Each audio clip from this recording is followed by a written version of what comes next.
wabarakatuh. Selamat siang teman-teman semua. Waalaikumsalam warahmatullahi wabarakatuh. Selamat siang. Kami dari kelompok 4 akan mempresentasikan hasil dari ruang kolaborasi kami. Perkenalkan, saya Wina Ramadona, kemudian ada teman saya Nika Yudhani Ramli sebagai penyaji. Saya Dina Bebe Sereda sebagai penyaji. Baik, untuk mempersingkat waktu, langsung saja penyampaian pertama akan disampaikan oleh Niken Fitriani. Ada Niken, dipersilakan.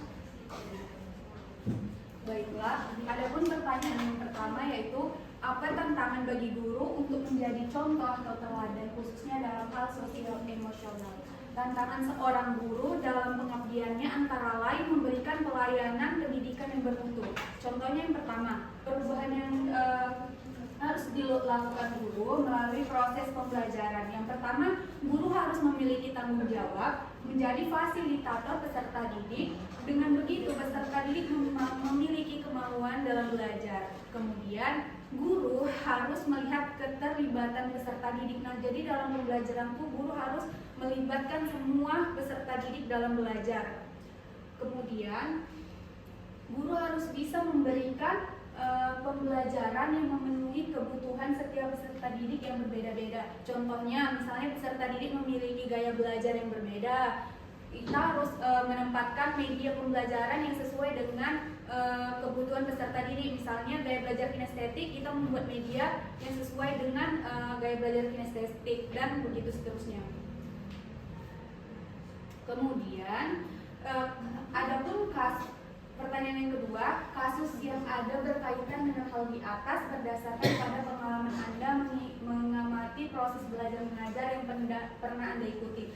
Nah, kasus ini saya alami sendiri pada saat saya PPL di tempat saya ditugaskan PPL. Nah, di sekolah ini saya mengajar di kelas 6 SD. Di sini saya mengajar tematik pada muatan materi IPA. Saya menjelaskan mengenai ciri-ciri pubertas.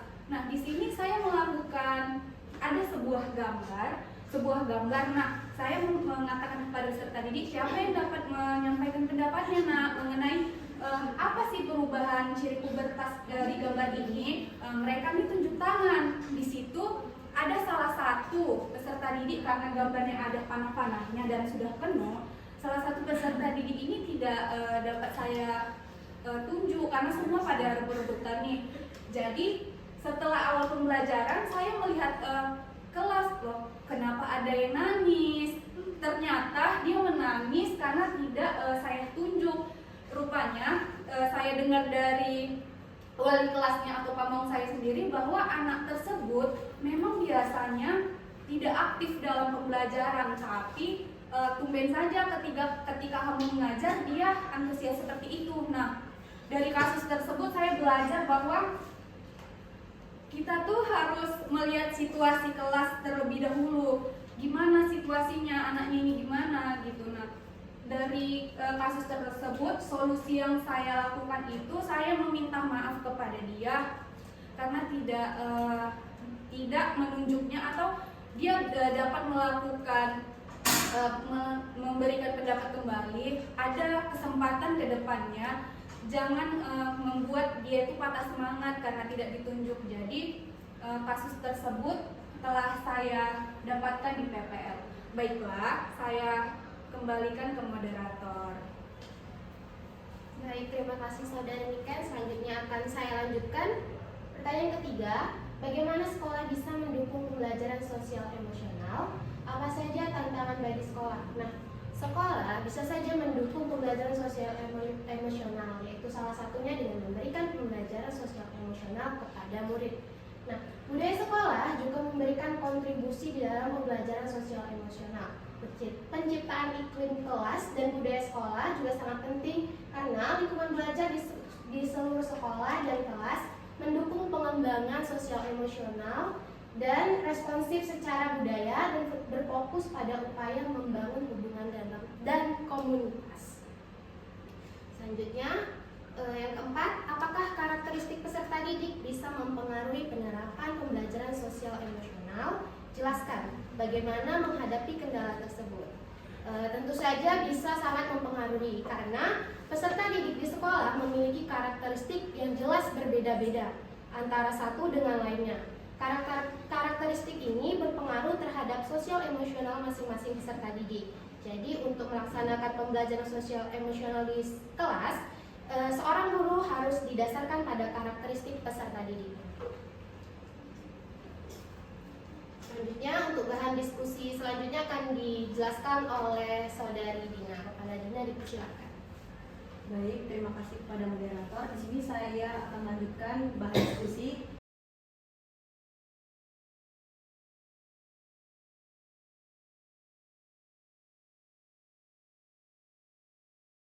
Pertanyaan yang pertama, bila Anda sudah menonton film tersebut, apa yang bisa Anda pelajari dari film tersebut berhubungan dengan guru yang menjadi agen perubahan?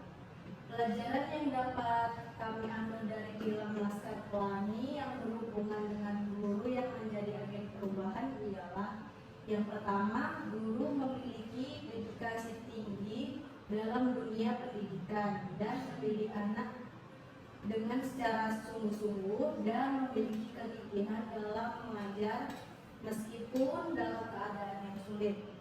Kemudian, fasilitas yang terbatas bukanlah penghalang dalam menyampaikan ilmu, tetapi semangat dan optimis untuk membelajarkan peserta didik. Kemudian, film ini menunjukkan bagaimana kesetiaan, pengabdian, dan integritas seorang guru terhadap profesinya. Memberikan pembelajaran tidak selalu di dalam kelas, tetapi juga di luar sekolah.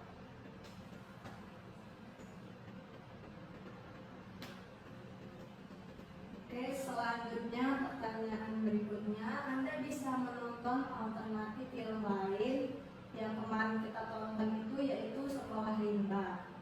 Nah, apa yang bisa kita pelajari dari film tersebut dan hubungannya dengan pembelajaran sosial emosional? Nah, yang dapat kami pelajari dari film Sekolah Rimba itu antara lain ialah yang pertama, keterampilan sosial. Karakter utama dalam film ini menunjukkan kemampuan berkomunikasi dengan baik kepada peserta didik dan warga rimba. Kemudian yang kedua, keterampilan emosional. Karakter dalam film ini menunjukkan sikap yang positif seperti ketabahan, optimisme, dan rasa percaya diri dalam menghadapi kesulitan. Kemudian keterampilan bertahan hidup seperti cara membuat api, memasak makanan, dan mencari sumber air bersih. Dengan hal ini dapat pelajaran bahwa bagaimana dengan segala keterbatasan kita harus berusaha tetap belajar. Kemudian yang terakhir, keberanian. Film ini mengajarkan tentang pentingnya memiliki keberanian untuk mengambil resiko dan mencoba hal-hal baru. Demikian yang dapat saya sampaikan. Saya kembalikan ke moderator. Baik, terima kasih atas presentasi dari kelompok kami. Kepada teman-teman yang ingin bertanya atau memberikan pendapat, saran, kritik, dipersilakan.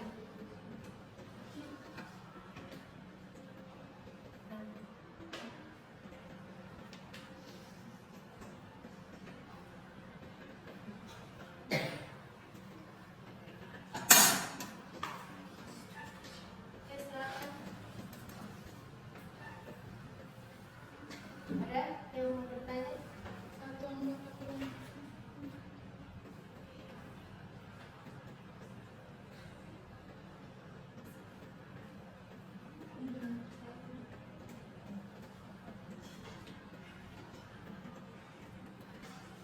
Baik, kepada teman-teman, adakah yang ingin bertanya? Silakan.